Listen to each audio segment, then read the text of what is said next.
अतुल और प्रिया की शादी को अभी 4 दिन भी नहीं हुए थे कि अपना इतना बड़ा जॉइंट ससुराल देखकर ही प्रिया के नखरे शुरू हो जाते हैं। आ गए आप? कब से आपका इंतजार कर रही थी। आखिर ऐसा भी क्या हो गया जो तुम मेरा इंतजार कर रही थी? मैं सोच रही थी कि हमारी शादी को 2 दिन हो गए। मैंने बहू के नाते अपनी पहली रसोई भी कर ली। अब हम हनीमून पर कब जाएंगे? और मैं चाहती हूँ हम दोनों जल्दी से कुछ दिन के लिए हनीमून पर जाएं और वहां से आकर परिवार वालों से अलग हो जाए। अलग हो जाए? ये तुम क्या कह रही हो? तुम्हारा दिमाग ठीक तो है ना? तुमने ऐसी बात सोची भी कैसे?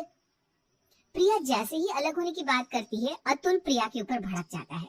अतुल की नाराजगी देखकर प्रिया भी अतुल से नाराज हो जाती है और अपने दिल की भड़ास निकालने लगती है।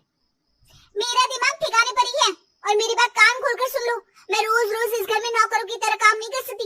मैं कोई नौकरानी नहीं हूँ जो 10 लोगों का खाना अकेली बनाऊं। मैं एक जॉइंट परिवार में नहीं रह सकती। हम हनीमून से आकर अलग हो जाएंगे बस। अभी हमारी शादी को 4 दिन भी नहीं हुआ और इन 2 दिनों में ही मेरा परिवार तुम्हें खटकने भी लगा और अलग रहने का इतना ही शौक है तो तुम यहाँ से जा सकती हो और हनीमून के सपने तो अब तुम भूल ही जाओ। क्या कहा तुमने? मैं यहाँ से चली जाऊँ? अरे मैं क्यों जाऊँ? तुम मुझे ब्याह कर लाए हो इस घर में। मैं घर की बहू और तुम्हारी बीवी हूँ। मैं कहीं नहीं जाने वाली और मुझसे पल्ला झाड़ने की ना कोशिश भी मत करना। बीवी हूँ तुम्हारी। प्रिया की अजीबो गरीब तरह की बातें सुनकर अतुल को बहुत गुस्सा आता है और वो अपना बिस्तर लेकर बाहर सोने के लिए चला जाता है। अब इसी तरह से कुछ दिन बीत जाते हैं और एक बार फिर प्रिया के सर पर अलग होने का भूत सवार हो जाता है। अतुल देखो, मैं और बर्दाश्त नहीं कर सकती। तुम उस दिन मुझसे नाराज हो गई थी इसलिए मैंने कोशिश की इस परिवार के साथ रहने की, पर 1 महीना हो चुका है। मैं नहीं रह सकती तुम्हारे परिवार के साथ। तुम्हारा परिवार मेरे लायक है ही नहीं। क्या कहा तुमने? तुम्हारी जिंदगी? अरे ये बात तो मुझे बोलनी चाहिए। प्रिया बोल ही रही होती है कि अतुल अपना ऑफिस का बैग उठाकर ऑफिस के लिए निकल जाता है। अब प्रिया भी अतुल की इन हरकतों से परेशान हो जाती है और अपनी माँ को फोन करती है। माँ, तुमने कैसे घर में मेरी शादी कर दी? जानती भी हो इस घर में कौन कौन है? सास, ससुर, जेठ, जेठानी, देवर, ननद, इतना बड़ा परिवार।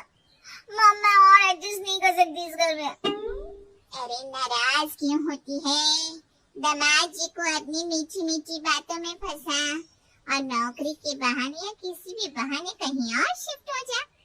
अतुल को तो तू ही समझा सकती है। तू तेरा पति है, तेरी बात जरूर सुनेगा।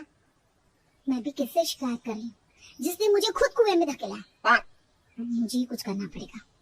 प्रिया अपनी माँ से बात करके फोन रख देती है और अपनी जिद मनवाने के लिए हर समय अतुल से नाराज रहती है। यहाँ तक कि उससे बात करनी भी बंद कर देती है। अब रात को अतुल और प्रिया भी अलग अलग सोते हैं। अपने बहू बेटे के बीच का तनाव शांति से छिपा नहीं था। एक